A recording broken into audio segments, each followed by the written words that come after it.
Hello, everyone, and welcome to our latest episode here of the Oscars series, profiling one film that's been nominated for Best Picture for the upcoming Oscars ceremony that's happening as we're dropping this tomorrow night. That it will be happening there, and there will be a watch along from the Outlaw Nation by me at some point, either on Twitch or YouTube.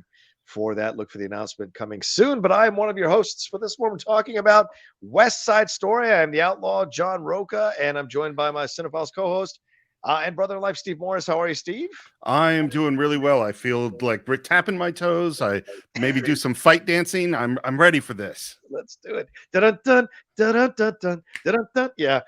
Listen, this is the remake of, remake, yes, and also reinterpretation, I think might be a better kind of a description for this version of West Side Story that combines the original play that was there before the musical came out and combines the musical as well with the original play. So a new approach to this story, a modernized approach to this story, even though it's set still back in the 1950s, more of a Latino angle to this story, more of a respect to the Latino community and the characters that are Latino in this movie or in these in this piece of work here.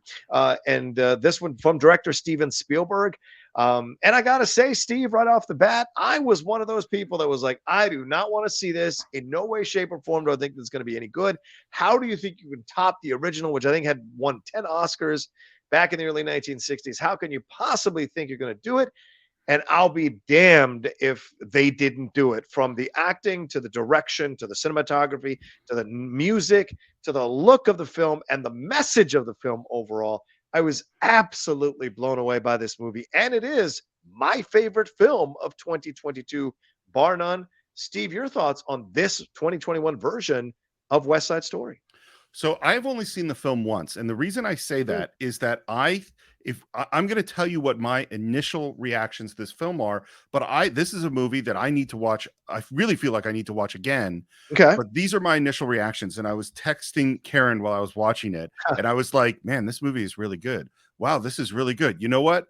I'm thinking this is better than the original. No, this is better than the original. Wow. And then the last thing I texted her, and this is why I kind of go, I want to watch this again. Yeah. This sounds crazy. It's sounding crazy what I'm about to say right now, but this is how I felt watching it. Yeah. This might be the greatest musical film ever made. Woo! Wow. That's what I think. I just heard Gene Kelly rolling over in his grave and sitting out in the office going, "What'd you say?" You know I love those movies. But this is the thing, and I think I mentioned this to you too, is I was thinking about it, I was like, this is the only musical that is directed by one of the great master filmmakers. Is that, and I'm talking about if you're doing your, Mount Rushmore, your top 10 directors of all time, Steven Spielberg is on that list. And although Robert Wise is a really good director, like there are no, Stanley Donen and Vincent Minnelli, but none of those are the Kubricks and the Kurosawas and the. That's true. And I think this was just, and again, this is why I go like, I feel like I kind of need to study this, but top to bottom, this is the master filmmaker at work. That's what I saw, Yeah. Well, let's go into the casting here. Well, first of all, let's talk about the screenplay. Tony Kushner, this is something you and I have had conversations about off camera. What a fantastic job updating this story. And we were both surprised that he was not nominated for Best Adapted Screenplay, because I think too many people didn't go see this movie, which is an absolute crime, both In the Heights and West Side Story, both musicals with the Latino community. The fact that people did not go out in droves to see both of those films, which are damn good films, is just heartbreaking for me to consider. But Kushner not being nominated here after doing such an excellent job of updating the script, making it more fair to the Latino characters in this story. I was really just heartbroken as well to not see it be nominated. What did you think about what Tony Kushner did with the script in this movie? Well, I think the other screenplay that has a similar degree of difficulty is Dune, which is like, how do you interpret that book? Really, really hard. How do you take a classic musical and figure out, and not only that, but Tony Kushner, again, is a white guy who has to, there's a lot of pressure, political pressure on this film of doing it right. And man, because it's funny, he solves so many issues. I mean, I love West Side Story, I really do. But like, he filled things out in terms of Bernardo, in terms of Yeah. Maria and her life. He filled out the Tony and Riff's Yeah. relationship. He Yeah. filled out so many things about this film, and in particular, Tony and Maria, which are treated sort of as iconic young love, whereas Mhm. in 61, whereas in this, they are really fully realized Yeah. people. You know, they're much more human and Yeah. complicated in Yeah. this film. And I just, you know, I mean, Tony Kushner is one of the great writers, great playwrights, obviously great screenwriters, and man, he really did an incredible job. Yeah, I have to agree 100%. I felt more connected to this movie than I had, even though I love the original movie, and I do. I Me love too. it. Me I too. felt more represented, more connected to the story that was being told here. And I felt even more sympathy for the Jets than I ever Hmm. did in the original, which Yep. really surprised me. So, I mean, it was amazing to see, like all these years later, that there is a way to update this. And the way you update it is to flesh out these characters more, give them more time to have interactions, and change some of the interactions. Riff and Tony have a different relationship in this film, or at least has different levels to it than the original film. And you could argue and we'll argue acting in a little bit, but like the connections they have, the interactions they have, Riff is much more dangerous in this movie Hmm. than Rust Hamblin made him in the 1960 or 61 version. There's more here to be afraid of with the Jets, and there's more understanding with the Sharks as well. The Sharks have a little more of a frustration, and there's a kinship, and there's more of a tragedy aspect that they don't realize that they're in the same boat together, and they actually could be more Yep. powerful if they understood who the common enemy is. And even working subtly through Kushner's script is this idea that dividing them is best for the overall people who are in charge of this area, the police and lieutenants and all of that who are Right. in charge of the area. That's the real point. So saying commentary about America as well, that the establishment has worked hard to keep people divided so that they can take advantage of the division for themselves politically or financially. You make so many good points, and I just going back to the Jets is Yeah. because I think what Kushner and Spielberg and the cast do is they do make the Jets more sympathetic, Mhm. and this is the amazing magic trick is when the scene with Anita happens, they make Yes. the Jets far more hateful, and I mean it is so awful. I mean, Yeah. and again, I love the 61 movie too. I think the Yeah. scene in the 61 movie is really powerful, but this Yeah. one is, you know, makes you sick to your stomach. It's so Yeah. so difficult. I think the setting in terms of that area of New York being torn down, and Mhm. that adds so much to it. I think this is the thing, and this is why I say it's the master filmmaker. I had a teacher in theater school, Mhm. and what he said, and he was basically a jerk, but he said a couple of really great things. And one of them was, he said people think that a good play is based on one good idea, and it's not. It's 10,000 good ideas. Mm. Watch this movie. There Yeah. are so many good ideas. Like you know, there's the way they use color in the 61 that Robert Wise does. Well, Yeah. Spielberg does it with fabrics, and you could see him referencing the original and also changing it. I mean, there's so many things where it's good idea, good idea, good idea, good idea, Right. over and over and over again. And these images you're showing, the Yeah. color, I mean, it's just when America goes out onto the streets in that image that you just showed, it's Yeah. like I didn't think you could outdo the original America. Right. And yet, but I will tell you, there is one area where I do think Robert Wise's film, or what I should say, Jerome Robbins's film, is superior. And I do think that it just pure choreography. I Mm. think the choreography in the original West Side Story is better, but the use of the choreography, the way Yeah. it's filmed, the way the scenes are built, I think are Yeah. better in this movie. Okay. Fair enough. Let's move on to the acting here. We have newcomer Rachel Zegler, and I'll put her up on the screen now. She leading the film as Maria. You have Anita DeBose here as,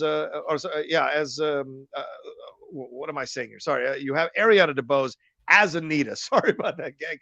Mike Faist in here as Riff. You've got Ansel Elgort here as Tony, and Steven Spielberg in charge of directing this whole thing.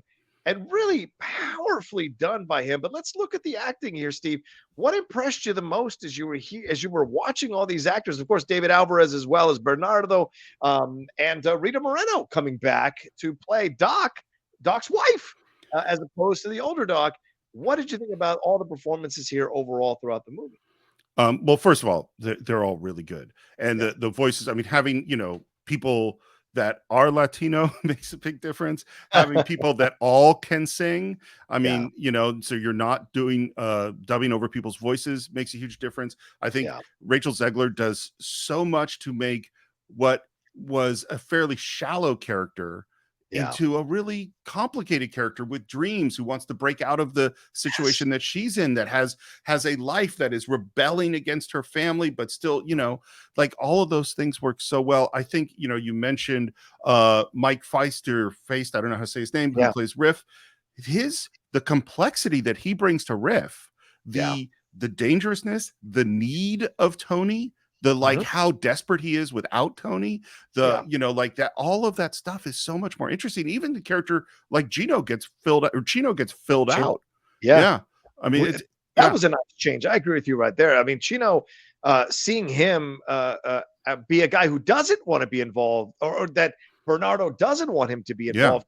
They see him as the symbol of a way out of this life, the symbol of you can be better. Don't be what we are. Go represent us in other communities, other workplaces that break the stereotype exactly. of how people see us as Latinos. But in the end, sucked into it because there's a loyalty and a love he has for Bernardo. And as the story unfolds, and as the story is told, ends up in that position to take the life of Tony. Yeah, And so yeah, I loved that change as well. Now, let's go back to Mike Face. I think he should have been nominated as well, Steve. I was really surprised that he is. I mean, no offense to Jesse Plemons, he's not doing much in Power of the Dog. I I think agree. Mike Face should have been the nominee here out of West Side Story. He's so incredible in this film. And as I said earlier, the energy, the menace, the razor's edge, the barbed wire kind of sensibility that you feel, the desperation, the hunger, as you mentioned earlier, Steve, the menace of him is so fantastic in Mike Face's performance as Riff. I mean, he is better than Ansel Elgort as Tony, in my opinion, and he rules that relationship. Where in the first movie, Tony very much is the one who is the respected one here. This is more of a potent combination between the two that I thought was really well done by Mike Faist. Well, and I think it's funny. I don't love Ansel Elgor's Yeah, performance top to bottom. he's the one negative in my I mean, opinion. yeah, but it's not like I think I forget, drew a blank on the actor's name who plays Tony in the original. It's not like I think he turns in like a remarkable Richard Damer, performance. yeah, yeah, yeah. Yeah, but what I do like is that the way they fill in Tony's character, that Tony has Yeah. been in jail and that he killed someone and all these Yes. sort of things, and that he is this person with this anger Yeah. who, like, because you knew that Tony in the original is trying to make a change and move on from the Jets. That's there.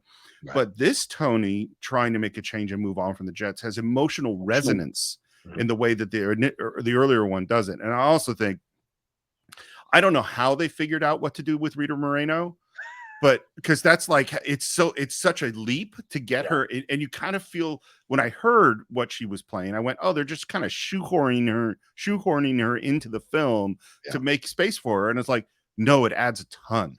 It It adds does. a ton having her in that position. It adds weight. It adds a generational thing here as the older Latina seeing what's happening to her community, seeing what she was hoping to see happen into her community, and have it shattering right in front of her face. There's such a weight. And when Ariana DeBose and Rita have that kind of duet back and forth when they're singing, there's so much power in that scene, for God's Yeah. sake. It's incredible. And we should move off talking about the great actresses or actors in this film without mentioning Ariana DeBose, who is the odds-on favorite to Yeah. win Best Supporting Actress. She is incredible in this movie. As much as a Rachel Zegler is a coming out party because no one really knew her and this was her first lead role, Ariana's been working consistently for a little bit, and this role really kind of is everything coming together and showing the power, strength, ability, singing ability, and acting chops that Ariana has. And so this Oscar, if she wins it, because nothing's ever given with the Oscars, is going to be a well-deserved Oscar, and I hope a launching pad for her to go and do even bigger roles.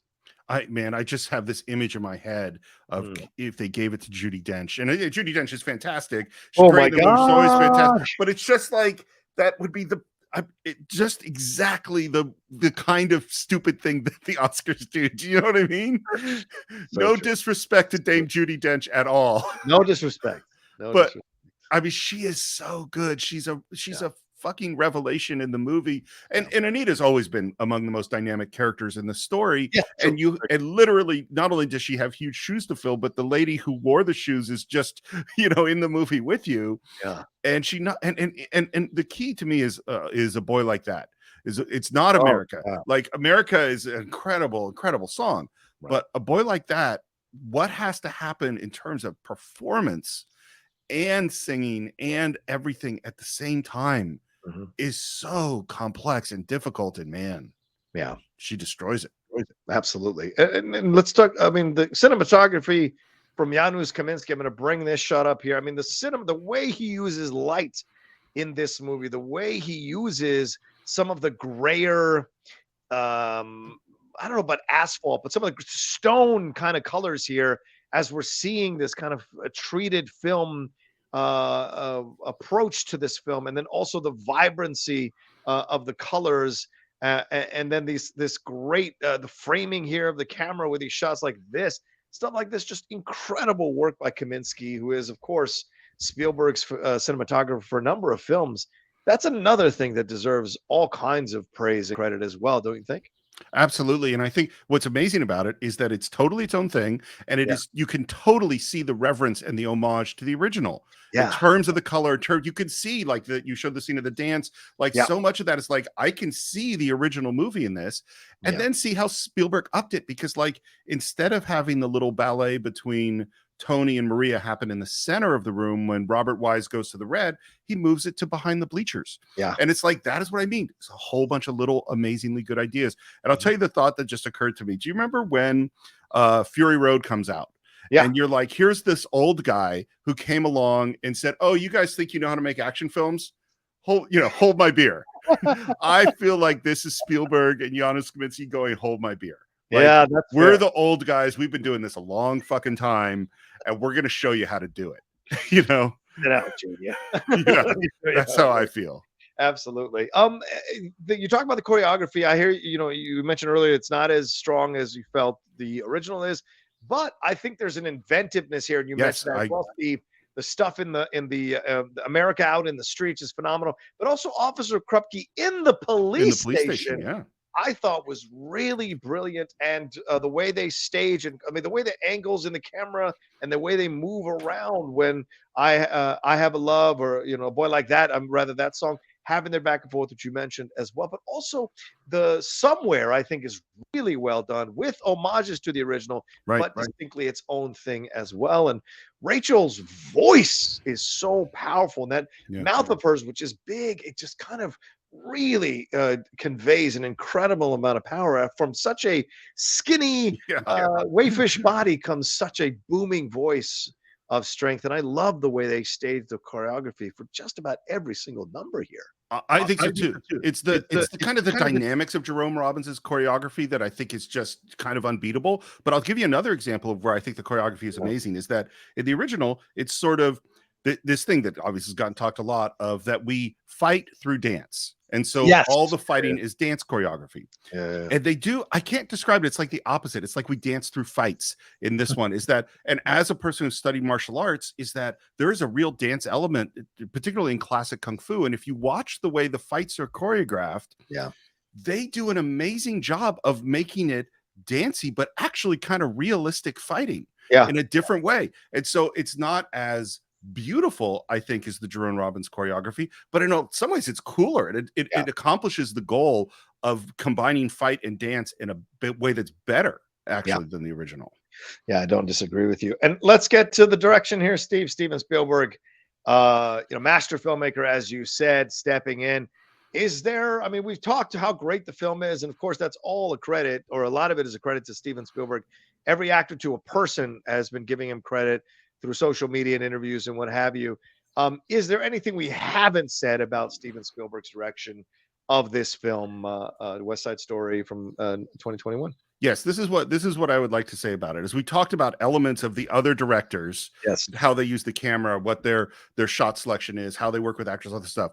The most important job of the director is the captain of the team. Yes. And I think that's what you see throughout this film, is that it's I don't know what he does with his production designer or his cinematographer or how he works, but I know that every single element of the team is working at their top. That's what I see in this movie, is that he is the great coach. He is the great quarterback, bringing the best out of everybody he's working with. I think that's an excellent point, Steve. I don't think I can add anything better to that. That is absolutely the truth. And you feel that organically, viscerally, when you're watching the movie, that this is every artist involved in the production team, headed by the director, at the top of their game and delivering an incredible new interpretation of a classic film, which is rarely done. A classic film is rarely remade to the point where that classic can vie for the same fans' attention or affection of the original. So this certainly is one that qualifies for that. I'd be remiss not to bring up some of the criticisms. Some people have also, as we've mentioned earlier, Ansel Elgort's acting. Certainly some people have had issues with that. I am one of those people that's had issues with that. Steve, you mentioned earlier, he's not the best of the actors here, but also there have been some complaints about the story, Steve, itself, to people saying, Tony kills her brother Bernardo, and so they're back, but they start sleeping together within the same day. That doesn't make any sense to me. And it's like, look, if you want to start tearing a story or a musical up like that, then let's start going through all your films and we can tear it apart that way as well. I think the way it's done here, the way it's played out here, people forget this is not a love story to be aspiring to. This is a tragic love story because they move too fast, because they move too quick, because they're careless in slamming their families together.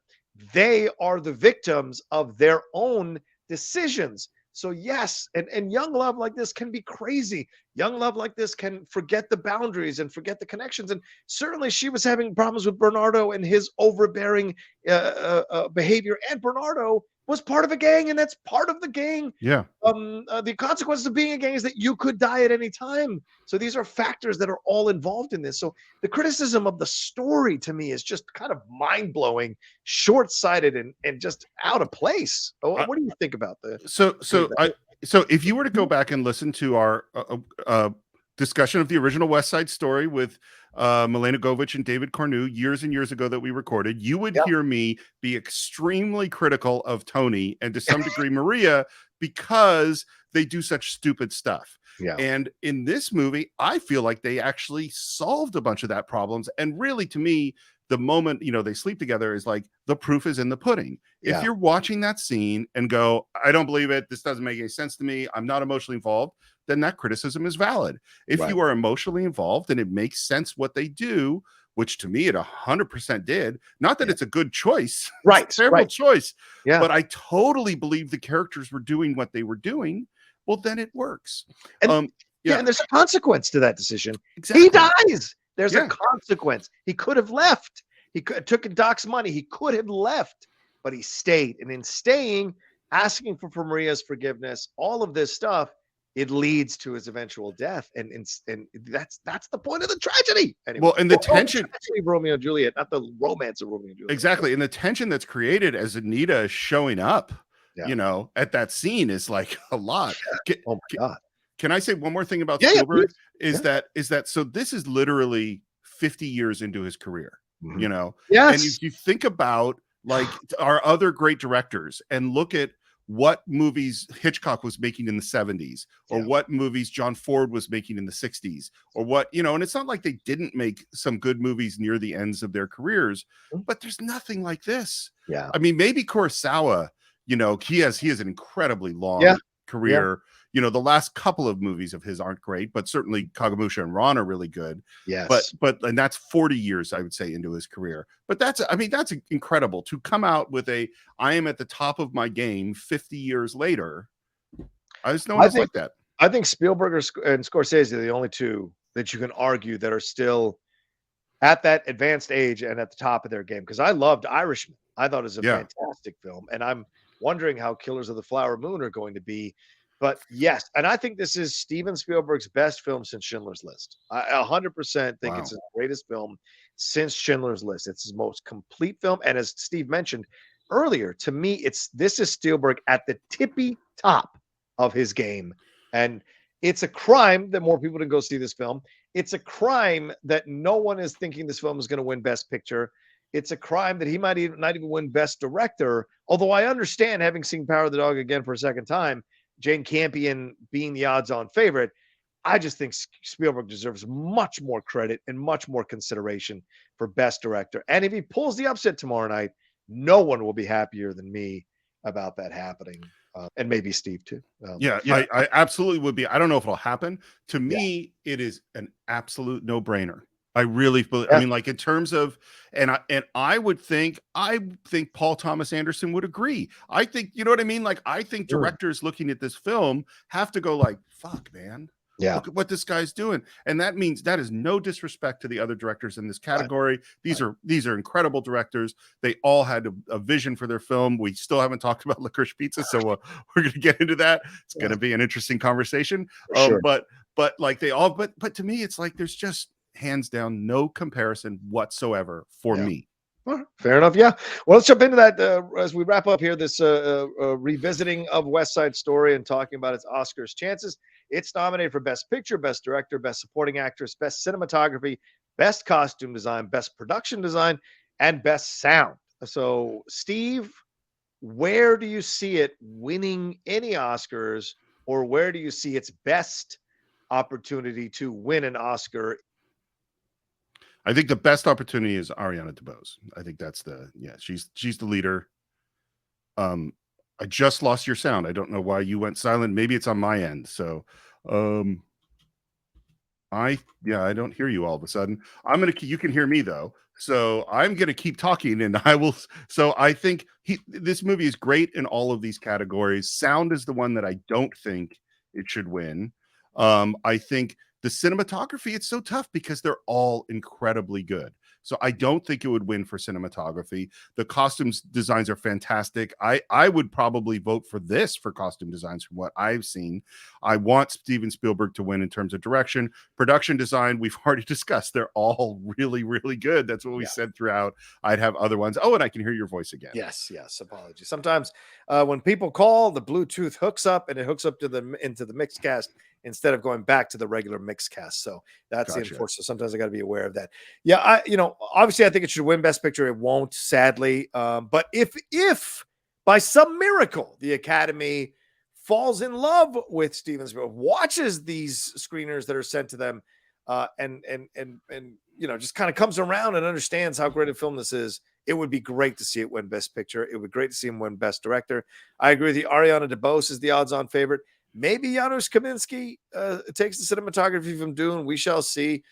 Best costume design, although I think it's incredible, and we showed the number of pictures of the costumes that are radiant, I just don't know if it'll be enough. Production design, I think there are a couple other ones that might be better. Yeah, but there are other ones. Yeah. yeah, and best sound, I don't know. I really don't know if best sound is where it's going to nab an Oscar, but I do think it'll win one beyond Ariana DeBose's Oscar. I do have a feeling that it's got an opportunity here, because look, for sound, it's up against Power of the Dog, No Time to Die, Dune, and Belfast, and I think it could win. I think there's a very real possibility it could win in comparison to those other ones. Or maybe James Bond or Dune kind of slides in, especially with that score and what have you, to take best sound. We shall see. But all right, well, there we go. That's our conversation here on West Side Story. I'm sorry. Just one more thing I want to Yes, say. go ahead. You know those movies that don't do that well in the theater and get kind of ignored by the Oscars, and those 20 years later are the movies that you're talking about? Yeah. That's what this is. That's what I think. Yeah. I don't disagree with you 100%, brother, man. This is one people are going to go back to and go like, why didn't people love this film as much as they did? It is not going to be Batman versus Superman. It's going to be West Side Story that people come back to and go, wow, why didn't people love this film more?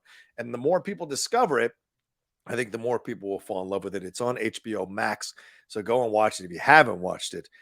For sure. All right. Well, there you go. That's our wrap up here on West Side Story from 2021. We've got one more film to go, or actually two more films to go, because I'm going to drop Nightmare Alley later on today. I think after a spirited conversation, this is an afternoon conversation. This will drop before Nightmare Alley. And then tomorrow, Licorice Pizza will be our last one. Right. Buckle down for that one, ladies and gentlemen. That's going to be a hell of a battle for sure, or a hell of a conversation for sure, if nothing else. Thank you so much for watching these. Thanks to everybody who's been leaving comments about it and enjoying these conversations. Thanks for all the comments that you've been tweeting at us as well. Steve, another fun conversation. Where can people find you, my man? SR Morris on Twitter, SR Morris1 on Instagram. We're in the middle of the season of Lee on the Cine-Files and Do the Right Thing Part 3, where we conclude our conversation with our great guest. Andre Gordon is just finished editing and about to go out. And of course, Enterprise Incidents for Star Trek. We are on one of my least favorite episodes of season 2, the Immunity Syndrome. But then the next episode is one of my favorites, which is A Piece of the Action, coming soon. Oh, yeah. Piece of the Action is really good. That's a great point. And speaking of guests, Steve, we have something to announce for the Cine-Files, which is the show that me and you co-hosts, you just mentioned here. Our podcast, the Cine-Files, breaking down one great film over the last, 6 years we've been doing this, one great film every week here. Speaking of West Side Story, we did a Cine-Files episode on West Side Story, as you mentioned, with Milena Govich and David Cornu. What do we have coming up as a live episode with them? Well, we're working out the schedule as we speak, but the goal is we are going to do a live episode discussing the original West Side Story and comparing it to the film that we've been talking about today. Obviously, John and I are already very passionate about this film, and if we can work out the schedule, having two incredible people like David Cornu and Milena Govich join us in the conversation is going to be something you will not want to miss on our next Cine-Files Live. There you go. Absolutely. As for me, you can follow me at The Rocha Says on Twitter, Instagram, and TikTok, The Outlaw Nation on Twitch. And remember to subscribe to the channel down below. Hit that subscribe button, hit that bell button. Trying to get 25,000 subscribers as soon as possible. Leave a comment, hit a like, and share it on your social media. And look out for 2 more of these before the Oscar ceremony tomorrow night, which I will be doing a live watch along of. Just a reminder. And we'll talk to you next time with another brand new episode here from the Oscar series and the Outlaw Nation. Take care. Until then, peace.